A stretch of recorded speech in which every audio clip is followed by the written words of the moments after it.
Salah satu dari perbaikan nasib yang paling besar terjadi di malam nisfu Sya'ban. Nanti ini Allah bilang dalam Al-Quran, A'udzubillahi minasyaitonirrajim, yamhullahu ma yasha'u wa yuthbit wa indahu ummul kitab. Ada yang catatan nasibnya nih dihapus-hapus sama Allah, ada juga yang ditetap-tetapkan sama Allah, kita nggak tahu. Ada yang nasib jeleknya dihapusin diganti yang bagus-bagus, ada yang nasib bagusnya dihapus-hapusin diganti yang jelek-jelek. Nabi ketika cerita tentang ayat ini kan ayat nih, yamhullahu ma yasha'u wa yuthbit wa indahu ummul kitab. Allah yang punya lauhil mahfud, Allah yang punya buku nasib manusia. Itu akan ada waktunya Allah tuh ngapus-ngapusin, ada juga yang netep-netepin gitu. Nabi cerita, dzaka lailatun nisf min Sya'ban, itu terjadi pada malam nisfu Sya'ban. Berapa hari lagi nih bisa kita hitung jari? 7 malam 8. Itu kesempatan emas buat kita teman-teman, jangan sampai kita lewatkan.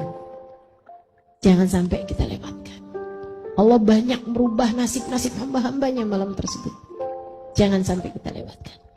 Apa yang bisa kita lakukan? 3 hal. Pertama, banyakin istighfar. Malam nisfu Sya'ban.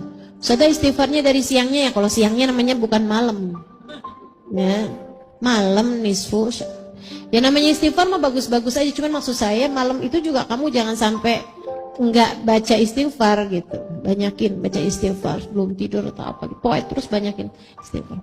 Yang kedua, banyakin sedekah. Usahakan malam itu ada sedekah yang kita keluarkan. Malam ya, usahakan ada sedekah yang kita keluarkan. Sudah susah bener mau sedekah, keluar dulu malam-malam.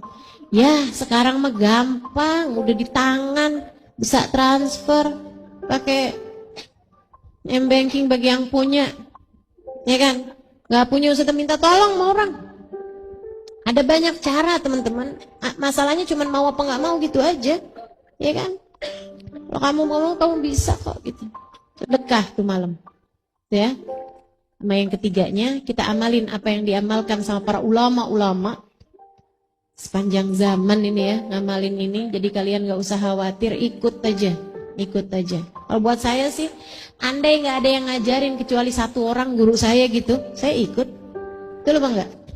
Apalagi ini dilakukan sama ulama-ulama sepanjang zaman. Saya mondok banyak tempat teman-teman, semuanya ngajarin yang sama. Malam nisfu Sya'ban baca Yasin 3 kali. Semuanya sama. Ulama-ulamanya ngajarin yang sama. Dari Indonesia sampai ke luar negeri semuanya sama ngajarinnya. Habib Zain di Madinah ngajarin yang sama. Habib Umar di Hadramaut ngajarin yang sama. Jadi saya ikut aja lah apa yang sudah diajarkan sama para kekasih-kasih Allah ini, para ulama-ulama Allah ini. Sehingga sekalian yang saya muliakan, ngajarin kepada kita baca Yasin 3 kali dengan niatan yang berbeda-beda setiap Yasinnya. Bacanya habis maghrib atau habis isya, pokoknya malam lah ya. Malam kan hitungannya dari masuk maghrib tuh.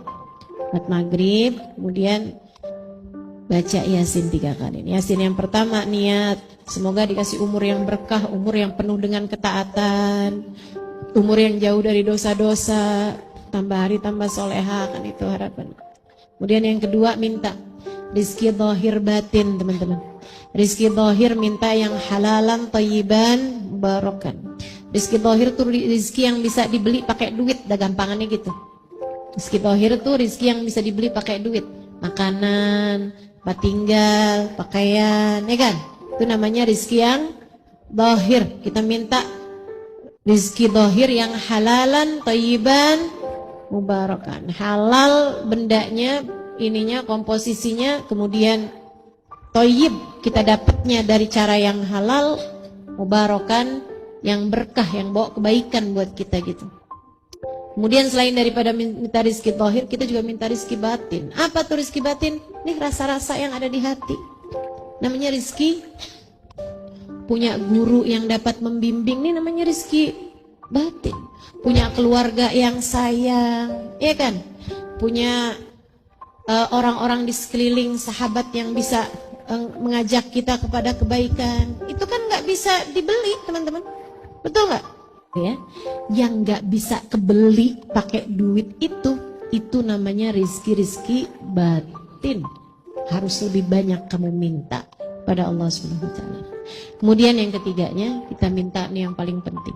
Kita minta husnul, biar di akhirat disenengin sama Allah SWT, diselamatin sama Allah SWT, dibahagiain sama Allah SWT, dikumpulin dengan orang-orang saleh insyaallah, dikumpulkan dengan manusia paling saleh insyaallah, baginda kita Nabi besar Muhammad sallallahu alaihi wa ala alihi wa sahbihi